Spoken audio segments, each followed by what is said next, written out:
안녕하세요. 따뜻한 책 한 잔입니다. 부자는 어떤 사람일까요? 단순히 돈이 많다고 해서 그 사람을 진짜 부자라고 할 수 있을까요? 신간, 평범하지만 부자가 되고 싶어에서는 이렇게 말합니다. 지금 부자가 아니라도 부자가 될 수밖에 없는 마음가짐을 가진 사람은 결국 경제적으로도 삶의 모든 면에서도 풍요로워진다고요. 결국 부는 돈의 크기가 아니라 생각의 깊이와 태도의 방향에서 시작되는 것이죠. 어떤 사람은 많은 돈을 가지고도 늘 불행하고 불안해하고, 어떤 사람은 아직은 가진 것이 많지 않아도 결국에는 저 사람은 부자가 될 것이라는 확신이 드는 사람이 있습니다. 오늘은 그 차이를 만드는 부자의 정의 5가지를 함께 나눠보려 합니다. 진짜 부자란 어떤 사람일까요? 그리고 우리는 어떻게 부자의 마음가짐으로 살아갈 수 있을까요? 지금부터 그 답을 찾아가 보겠습니다. 스스로 끝낼 수 있을 때 부자의 길은 시작된다. 부자가 되는 방법을 가르치기 위해서는 부자를 정의해야 했다. 나는 부자를 단순히 돈의 크기가 아닌 다른 무언가로 정의하고 싶었다. 그 이유는 간단하다. 지금 돈이 많다고 모두 부자라고 생각되지 않았고, 반대로 현재 돈이 적다고 하여 가난하다고 생각되지 않았던 사람도 아주 많았기 때문이다. 그리고 부자에 대해 다음과 같은 사실을 깨달았다. 부자란 엔드 할 수 있고 엔드 할 수 있는 사람. 즉, 스스로 끝을 낼 수 있고 그로 인해 새로운 시작을 열 수 있는 사람이다. 여기서 엔드란 지금까지의 나의 행동, 나의 생각, 나의 태도를 돌아보고 잘못된 점은 인정한다는 뜻이다. 무엇이 문제인지 명확히 인지하며 그것이 잘못되었다는 사실을 솔직히 인정할 때 비로소 부자가 될 시작점이 만들어지는 것이다. 다음에는 지금까지 사람들을 상담하며 그들이 부자가 되어가는 과정에서 내가 제안하거나 혹은 그들 스스로 인정하여 끊어냈던 5가지 엔드를 알려주려고 한다. 만약 당신이 이 5가지 엔드에 대해 나도 라는 말을 당당히 할 수 있다면 축하한다. 당신도 이제 엔드를 할 수 있는 사람이다. 하나, 나는 부정적인 관계를 끝내는 사람이다. 여기서 부정적인 관계란 나에게 부정적인 영향을 주는 사람이나 단체를 뜻한다. 한때 나에게도 에이, 네가 되겠어? 에이, 네가 투자를 한다고? 투자자는 전문가들이 하는 거지. 네가 뭘 한다고? 라고 말하며 나의 투자 공부를 방해하는 친구가 있었다. 대학을 졸업하고 그 친구와 자연스럽게 멀어졌지만 이제 이 친구는 할 걸, 살 걸, 팔 걸이라고 말하는 투자 시장의 껄무새가 되었다. 그리고 지금도 남의 행복을 부러워할 뿐 자신의 삶은 여전히 가난하다. 이런 부정적인 관계를 스스로 끊어낼 수 있어야 한다. 부정적인 관계의 가장 무서운 점은 자신도 모르게 그들의 부정적 태도가 내게 스며든다는 것이다. 사람은 주변의 영향을 받을 수밖에 없는 존재다. 아무리 강한 결심도 주위에서 야유와 비판이 지속되면 무너지기 마련이다. 기왓장을 타고 한 방울 한 방울 떨어지는 물방울이 끝내 단단한 바위에 구멍을 내듯 말이다. 그래서 부정적인 관계를 끊어내는 일은 긍정적인 관계를 만드는 것 이상으로 중요하다. 아니, 그보다 훨씬 더 중요하다. 10명의 긍정적인 사람과의 관계에서 얻은 에너지를 한 명의 부정적인 사람에게 잡아먹히는 경우를 나는 살면서 많이 봤다. 그래서 부자가 되기 위해 끊어낼 첫 번째는 부자가 되지 못할 거라고 말하는 주변 사람들이다. 둘, 나는 불필요한 루틴을 끝내는 사람이다. 딱 하루만 자신의 메신저에 스스로 메시지를 보내서 나의 일과를 확인해보자. 방법은 간단하다. 새로운 움직임이 있을 때마다 두세 단어로 자신이 지금 하고 있는 행동을 적으면 된다. 그렇게 하면 자신이 보낸 시간도 기록되니 집으로 돌아온 후 이 시간을 나열해 보면 된다. 예를 들어 아침에 일어나면 기상, 출근을 하며 집 밖을 나설 때면 출근, 회사에 도착하면 도착, 담배 피우러 나가거나 커피를 마시게 되면 담배 혹은 커피, 퇴근을 하면 퇴근, 집에 도착하면 도착, 넷플릭스를 보게 되면 넷플, 휴대전화를 보게 되면 휴대전화라고 단어만 써서 보내보자. 딱 하루만 작성해 보면 된다. 그렇게 시간을 정리했다면 이것을 두 종류로 나누어 보자. 고정 시간과 유동 시간으로 말이다. 고정 시간이란 내가 반드시 써야 했던 시간이며 유동 시간이란 내가 스스로 선택하는 시간이다. 미션 1에서 살펴본 것처럼 그 시간의 예는 아래와 같다. 고정 시간, 회사 업무, 출퇴근, 식사, 수면 등. 유동 시간, 고정 시간을 제외한 모든 시간, 영화 보기, 산책하기 등. 이렇게 나누고 생각해 보자. 당신이 사용한 유동 시간 중에 당신이 살고 싶어 하는 삶을 위한 시간이 있는가? 여기서 중요한 것은 내가 무엇을 하는데 유동 시간을 사용했느냐가 아니라 내가 무엇을 위해서 유동 시간을 사용했느냐다. 만약 당신이 매일 하루 3시간의 유동 시간을 넷플릭스 시청에 사용했다고 가정해보자. 당신의 꿈이 드라마 작가라면 이 유동 시간은 살고 싶은 삶을 위해 사용한 시간이다. 3시간이 아니라 모든 유동 시간을 이것으로 채워도 괜찮다. 당신은 아주 훌륭한 삶을 살고 있으니 말이다. 그러나 당신의 꿈이 사업을 하는 것이라면 이 유동 시간은 당신의 삶을 위한 시간이 아니다. 부자의 관점에서 보면 이 유동 시간은 당신이 낭비하고 있는 시간이다. 만약 유동 시간에 당신의 미래를 위한 시간이 단 하나도 없다면 과연 미래가 바뀔 수 있을까? 이미 당신은 답을 알고 있다. 자신의 하루를 고정 시간과 유동 시간으로 나누는 일을 이번에는 딱 일주일 동안 살펴보자. 그러면 나의 유동 시간이 생각보다 비슷한 행동으로 반복되고 있음을 쉽게 눈치챌 수 있을 것이다. 가령 매일 1시간은 유튜브를 시청하고 있든가 일주일에 2-3번은 술자리를 하는 것 말이다. 그것은 내 삶 속 루틴의 일종이다. 마지막으로 이 루틴이 내가 원하는 삶을 위해서 사용되는 루틴인지 아닌지를 구분해보자.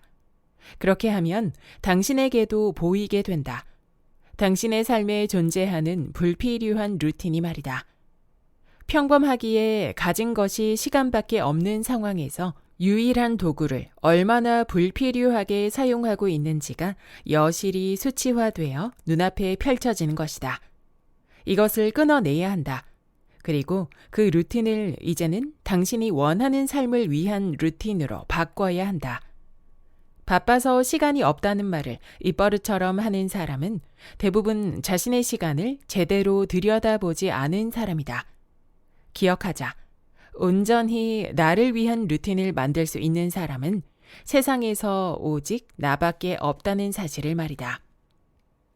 셋. 나는 평범해서 안 돼 라는 말을 끝내는 사람이다.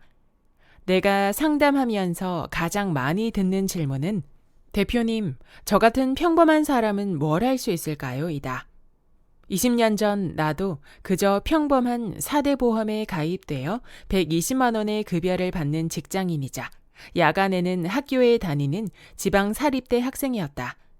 평범하다는 말도 칭찬으로 들릴 정도다. 지금의 나는 나를 포함한 40대 자수성가 부자들을 많이 알고 있다. 그들 역시 나와 다르지 않았다. 20년 전에 평범하지 않았던 사람은 단 한 명도 없었다.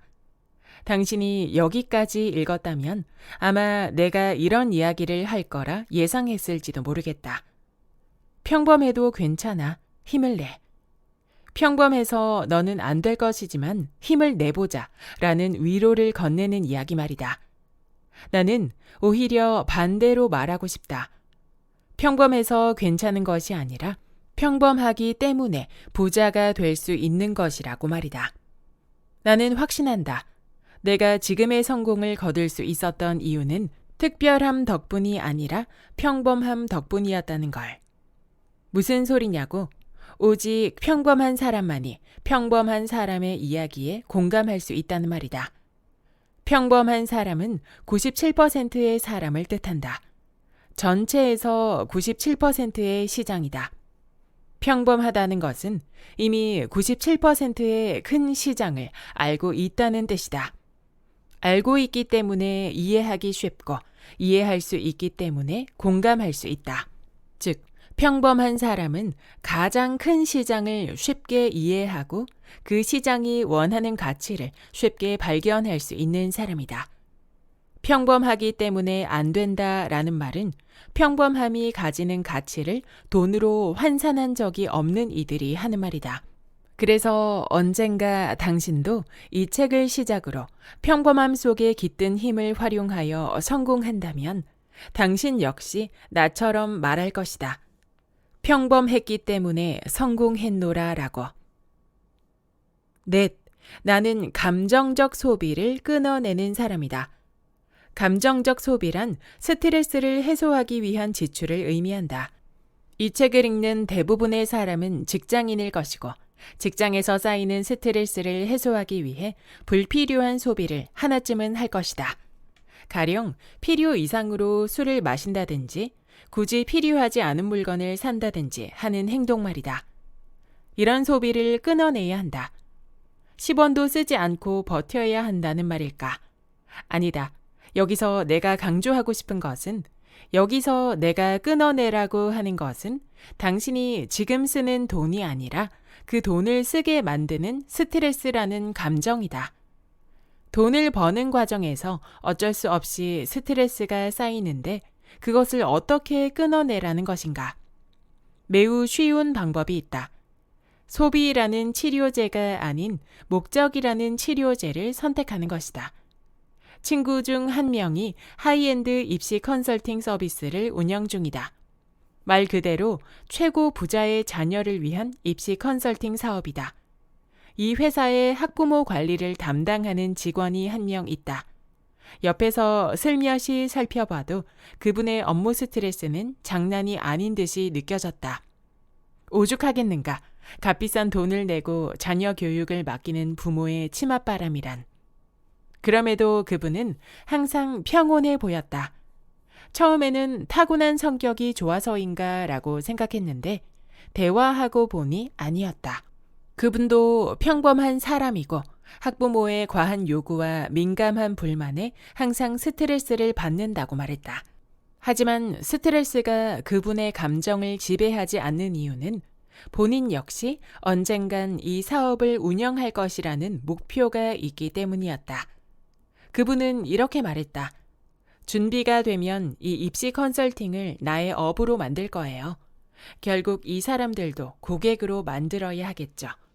지금은 응대를 실수하거나 잘못해도 고객을 잃지 않아요. 설사 잃는다 하더라도 내가 책임지지 않아도 되죠. 그러면서 하나씩 배우는 거잖아요. 괴팍한 부모들이 이런 요구를 할 땐 이렇게 대처하면 되는구나를 말이에요. 그것도 리스크나 손해 없이 심지어 급여를 받아가면서 말이죠.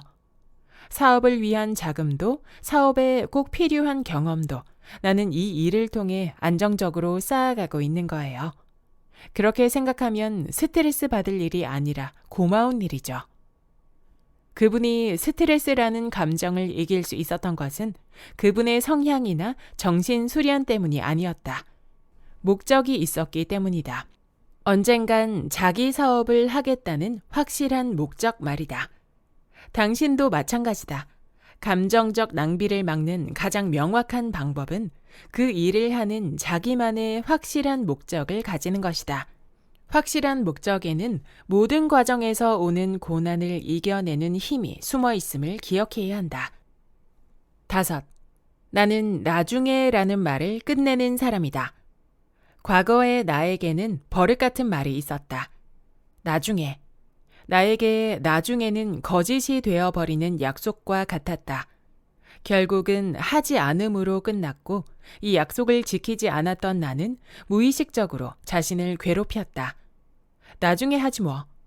아마 당신도 과거의 나처럼 머리로는 알고 있는 수많은 것들을 이렇게 미루고 있을 것이다. 물론 그 많은 것들을 지금 당장 모두 찾아내서 시작하라는 말은 하지 않겠다. 다만 하나씩 한 번씩 나중에란 말을 지금 혹은 오늘로 바꾸는 연습을 해야 한다.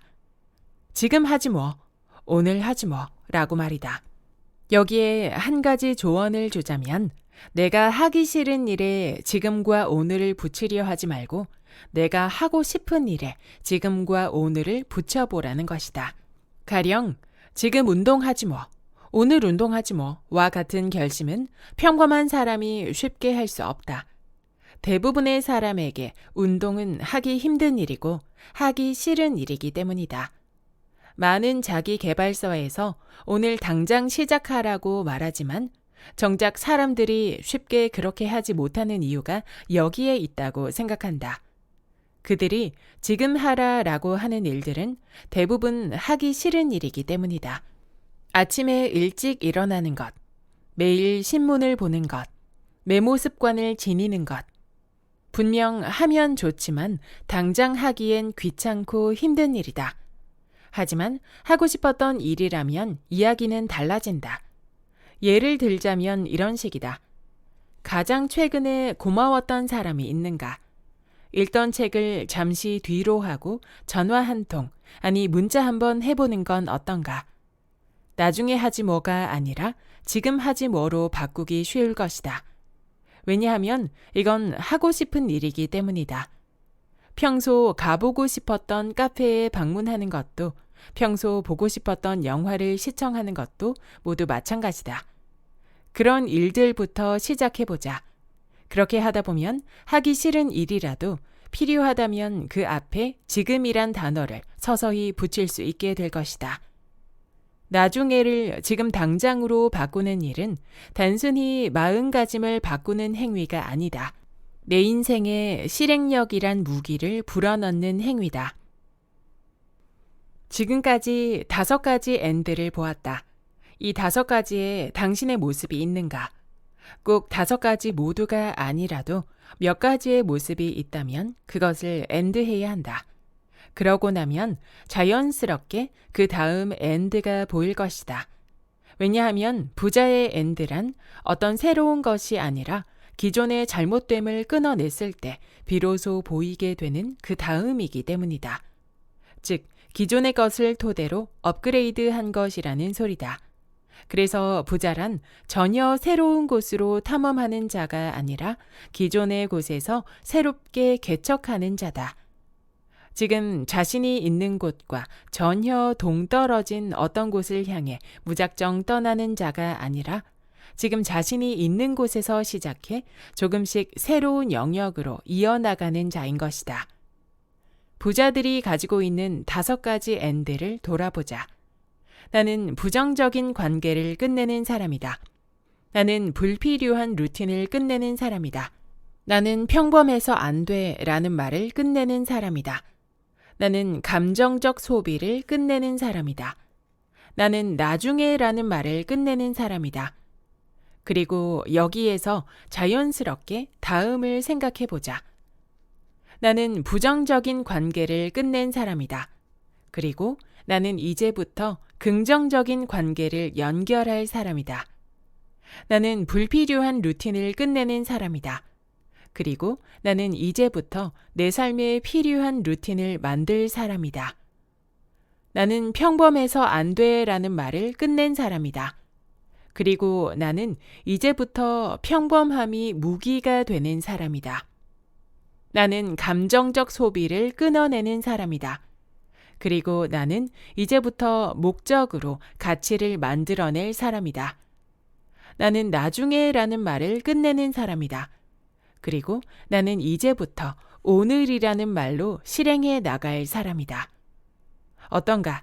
엔드를 끝내면 내 마음가짐이 자연스럽게 새로운 엔드로 이어진다. 여기까지 평범하지만 부자가 되고 싶어의 본문 일부였습니다. 결국 부자가 된다는 것은 단순히 돈을 많이 버는 일이 아닙니다. 부자의 마음가짐을 갖는 순간부터 우리는 이미 새로운 인생을 시작하고 있는 것입니다. 부정적인 관계를 끊고 불필요한 루틴을 정리하며 나는 평범해서 안 돼라는 생각을 버려야 합니다. 감정적인 소비를 멈추고 나중에로 미루던 습관을 끝내야 합니다. 바로 그 엔드에서부터 진짜 부자의 삶이 시작됩니다. 이 책의 저자 김종봉 작가는 작가이자 강연가 그리고 전업 투자자로서 자신의 평범함을 자산으로 바꾸어낸 여정과 여러 조언들을 담고 있습니다. 그의 이야기는 우리에게 말합니다. 지금의 평범함을 탓하지 말고 그것을 자산으로 바꾸어라. 이제 여러분도 새로운 시작을 해보세요. 마음의 방향이 바뀌면 삶의 모든 풍요가 따라올 것입니다. 구독과 좋아요와 댓글은 큰 힘이 됩니다. 다음 영상에서 만나요.